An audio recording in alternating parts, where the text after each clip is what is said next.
magre-ready ka ng coins pag sumakay ka ng bus. Dahil walang change dito mga best sa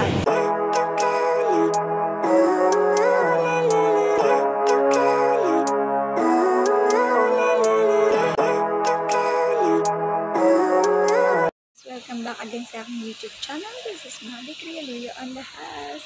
Hindi ako magalaw ng kamay ko kasi dami kong bit-bit. I have my Oxus card, the umbrella, another umbrella. So today, I will show you kung ano ba yung how the transportation works dito sa Hong Kong.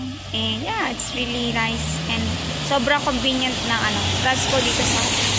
So tara, dahil sunduin ko ang alaga ko. And let's go! The bus is coming! So I'm heading to Taipo first. Tapos magbabayad tayo. 28 na lang pala. Parang ito yung bus. So yeah, mga tao. Very nice. Ayan na. Ayan yung pinaka-ano niya. And then meron pa yan roof deck sa taas. Nice. Ito na ako sa loob ng sasakyan. Ayan ang bus. So yan. Mostly ang ginagamit dito pambayad is Octopus card. Tinatawag nila Octopus card. So I have para sa halaga ko, tapos for work yan. May nakalagay yan for work. So ano yan, nilalagay namin to pag wala na tama ganyan. Kasi syempre lumalabas ako ng transport. So yeah. And then later, lalagyan ko din ng laman yung akin kasi 28 na lang. Buti na lang napaalala ko kaya. And then yeah, we're heading to take tayo ng MTR after this. See you later. So, ayan nga guys, pag nasa bus din kayo, makikita rin kayo monitor dyan kung nasa na kayo. So, maganda siya. And then, ayun po yung itsura ng bus, double deck bus dito. Ayan yan, malalaki. And ang kagandahan dito, pag baba mo sa bus stop, is very convenient siya kasi akit ka lang dyan and then connected na siya sa MTR station. And yeah, napakaganda. So, ayan, nandito na ako sa Taiwo MTR station. And then, yeah, welcome to MTR. So, ayan, napakaganda and convenient dito. Is connected kasi yung mga sakyan mo. Lakad lang. So, ayan. Pag wala kayong Octopus, guys, ayan, ito yung tickets area. Ayan, pwede ka bumili ng tickets dito. And then, ayan, may instruction naman siya. Pag single journey, ayan.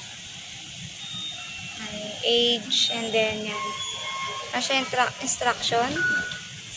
And then yan. Ilalagay mo lang yung saan ka pupunta. Using this one. And then dito mo collect yung card. So, ayan yung perahan. Ay, dito may papasok ng pera. Buo, tapos coins. Yan.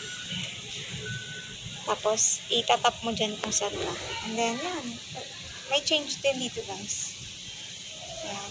And then, kung Octopus naman ang gamit nyo, pwede kayo mag-add value dito. Yan. Hindi ko pa na-try, but that one's good. Try. So, ayan guys, mag-try na tayo maglagay dito sa add value dito sa MTR. So, first time ko, so ngarag-ngarag pa ako dyan yung vlog, yung video ko, hindi masyadong maayos. So, ayan, I'm trying to put the Octopus card sa may area para sa Octopus card. And then, yan, try ko pa kung okay na ba yun or what.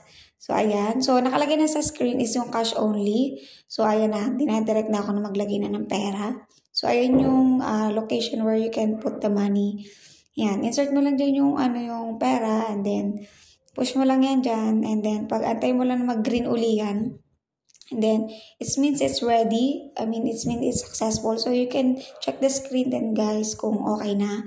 And then yan, I'll try to figure out kung paano lalabas yung card ko, yung Octopus card. So ayan pala guys, ayan may nakalagay press button to get the Octopus card. So, ayan. Syunga-syunga pang inday nyo.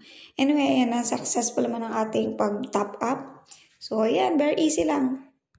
So, ayan guys. May customer service dito. Pag wala kang ID or nahirapan kayo, about transpo, you can ask them and they're very helpful. So, ayun, tinap ko na yung aking card and dyan na yung screen kung magkano yung value sa aking Octopus card and yeah, successful na ating add value dito sa MTR, my first time. So, yan guys. As you can see, may mga direction dyan kung saan pupunta. And ang kagandahan dito is, may mga map talaga dito na makikita mo kung saan ka talaga pupunta. And then, yeah, you can check kung yan. Right now, nasa Taiwo ako and then, pupunta ka na Shatin. So, very convenient dito. And, yeah, makikita mo, interchange ka lang. Hindi mo na kailangan alam mo yung lumabas ng station. But, doon lang mismo sa area. And then now, I'm going up. Kasi sa kabila pala ako sasakay din. So anyway, ayan lang po. And let's go back. Tayo sa train. Laka neto. So anyway, pag pumunta naman kayo sa mga bus, or sa mga big bus na yun, yung double deck bus, is either kung wala kang Octopus card, if you're visiting Hong Kong or you're working here, ang mga bago, kailangan meron kang coins. Magre-ready ka ng coins pag sumakay ka ng bus. Dahil walang change dito mga best. Sa bus walang change. Kung ano lang yung fare nilagay mo doon, hindi nagsusukli ang mga driver dito. So mostly, talaga advisable sa mga visiting or tourists dito, are you working is you need the Octopus card talaga. And nakita ko sa mga nakita ko sa mga nagbo-vlog talaga, nagpo-provide sila ng Octopus card. So, yeah. Octopus card is the key. Mas convenient siya kasi tap-tap ka lang. And then, add value doon sa MTR mismo. Yun. First time ko yun na-add value through MTR. And then, normally, nag-add ako ng value 7-Eleven, Circle K. Recommend. Ito na ang bus. Train pala. See you guys later. Tao. Basta ng tao.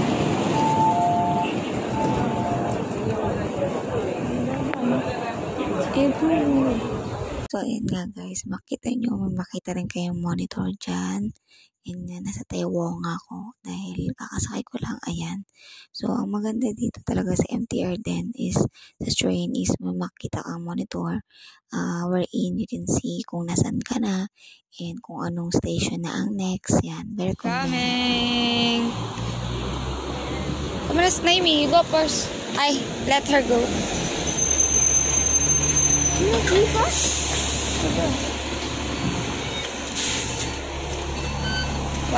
You have a lot of money.